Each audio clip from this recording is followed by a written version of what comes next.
Japan's ruling coalition has been defeated in a snap general election.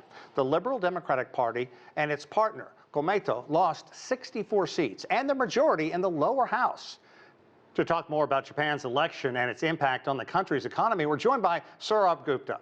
He's a senior Asia-Pacific International Relations Policy Specialist at the Institute for China-America Studies. Sourabh, good to see you again.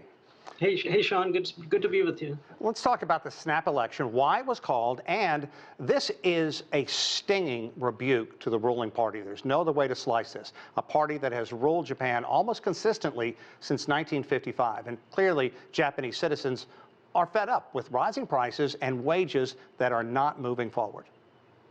Oh, no doubt. This is a stinging defeat. Just 10 years back, the LDP and its coalition partner, Komeito, were obtaining two-thirds majorities serially. They were doing that in lower house elections. They were doing that in upper house elections.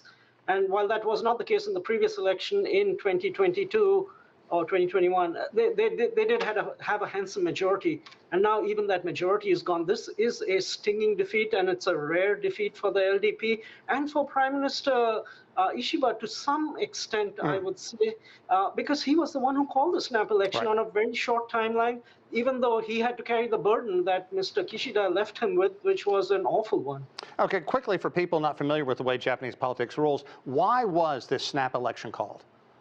The snap, Japan had to go into a lower house election by sometime next year. So an election did have to happen. There's no reason why it had to happen right now. But Mr. Kishida was essentially asked to leave his post as the LDP president, because at the party presidency elections, he was deemed to be too unpopular to be able to sustain a majority in the next upcoming election, whenever that would be.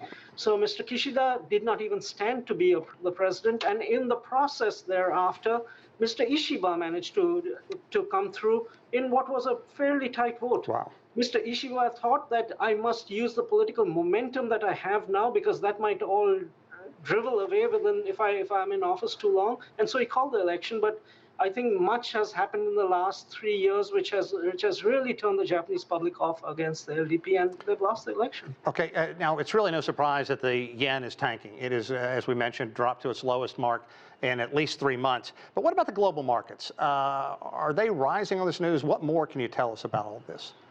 Yeah, I think at this point of time, at some levels, things will be in a holding pattern. We need to see who the coalition is formed. The most likely coalition partner is going to be a party which used to be an offshoot of the opposition. It's called the Democratic Party for the People. And frankly, it might be a suitable coalition partner because its politics is not very different, frankly, from the LDP's.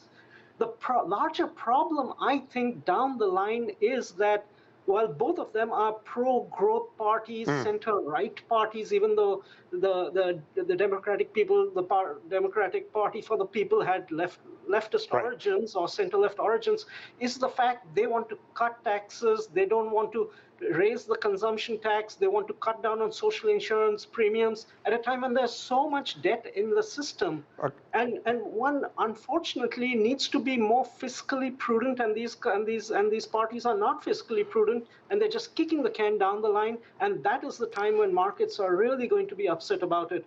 So at this point in time, matters are in a holding pattern, but we need to see who the coalition partner is, because if there isn't finality on that front, I mean, budget decisions in the will completely be ground down. Sir, we're really tight on time, but quickly, if Ishiba does stay in office, what does his agenda look like, and how does he try and form some coalition?